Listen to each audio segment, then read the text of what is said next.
ஓம் சித்தாரா நேயர்களுக்கு வணக்கம். இன்னைக்கு நம்ம பார்க்க போற முத்ரா என்ன முத்ரான்னு பார்த்தீங்கன்னா, வாயு முத்ரா. இந்த வாயு முத்ரா எப்படி பிடிச்சுக்கணும்னா, இந்த 5 விரல்ல ஆள்காட்டி விரல் மாத்திரம் மடக்கி, இது கொஞ்சம் கொஞ்சம் இந்த சின் முத்ரா மாதிரி வரும். மடக்கிட்டு, இந்த கட்டை விரல கொண்டு இந்த ஆள்காட்டி விரலை இப்படி அமுக்கிக்கணும். இப்படி பிரஸ் பண்ணணும். இந்த விரல் வந்து வாயு நம்ம உடல்ல வாயு காற்றின் தன்மை காற்றின் தன்மை அதிகமாக இருக்கும்போது என்ன ஆகும்? அஜீரண கோளாறு, கேஸ்ட்ரைட்டிஸ்ன்னு சொல்கிறாங்க. அதுக்கப்புறம் மூட்டு வலி, கை கால் வலி அப்படிலாம் இருக்குல்ல, அந்த மாதிரியான வலிகள், அதாவது இப்படி பண்ணும்போது எக்ஸஸ்ஸாக இருக்க அதிகமாக இருக்கும் காற்று, நம்ம உடலில் அதிகமாக இருக்கும் காற்றின் தன்மை வெளிப்படுத்தும். அப்போ வந்து என்ன ஆகும்?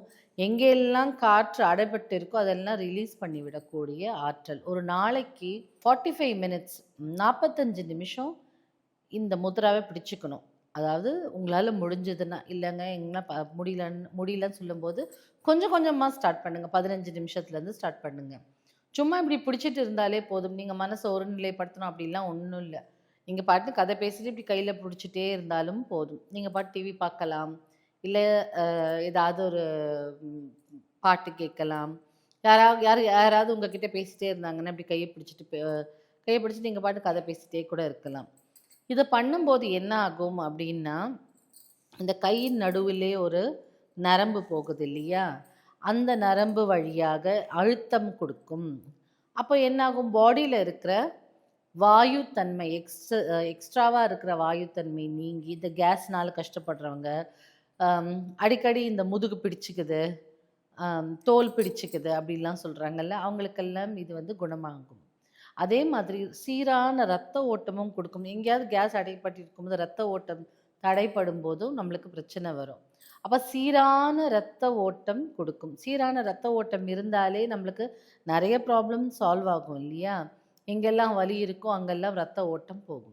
ஸோ இந்த வாயு முத்ராவை நீங்கள் இதுக்கான நேரம் காலமெல்லாம் கிடையாது. ஒரு நாளைக்கு நீங்கள் ஒரு 10 நிமிஷம் கேப் விட்டு கூட பண்ணலாம்.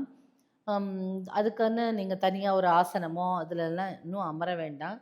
நீங்கள் ஒரு சேரில் உட்காந்துட்டாலும் சரிதான், ஒரு சோஃபாவில் உட்காந்துட்டாலும் சரிதான், இல்லை யார்கிட்டையாவது கதை பேசிட்டு உட்காந்துட்டு இருந்தாலும் சரிதான். இப்படி பிடிச்சிட்டு நீங்கள் பாட்டுன்னு உட்காந்துட்டே இருங்க.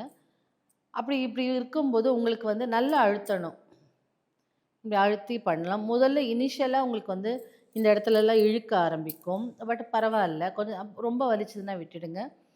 அப்புறம் இன்னொரு 1 ஹவர் கழித்து இதை ட்ரை பண்ணுங்கள். இப்படியே இதை ட்ரை பண்ணிகிட்டே வரும்போது, ஆனால் உங்களுக்கு அந்த பர்டிகுலர் வலி போயிடுச்சுன்னா இது திரும்ப கண்டினியூ பண்ணக்கூடாது.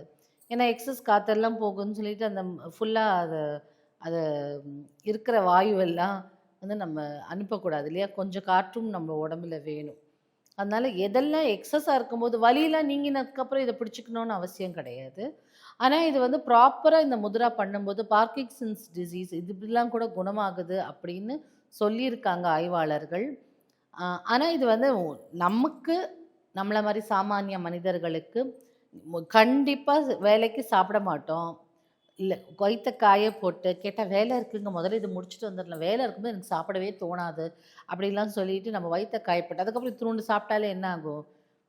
கேஸ் பிடிச்சிக்கும், வாந்தி வர மாதிரி ஒரு ஃபீலிங் இருக்கும், ஏதோ வயிற்ற பெரட்டுற மாதிரியே இருக்கும், எது தின்னாலும் செரிமானம் ஆகாது, இல்லாட்டி முட்டி வலி வர ஆரம்பிக்கும் கேஸ் பிடிச்சிட்டு, இல்லை இந்த பின்பக்கமாக இந்த இடுப்பில் முதுகில் எல்லாம் பிடிச்சிக்கும். அப்படி இருக்கும்போது இந்த முத்ராவை நீங்கள் பிடிச்சிட்டே இருந்தீங்கன்னா எக்ஸ்ட்ரா கேஸு எக்ஸஸாக உடம்புல ஜெனரேட் ஆகிற கேஸ் எல்லாம் ரிலீஸ் ஆகி ரத்த ஓட்டம் சீராக இருக்கும்.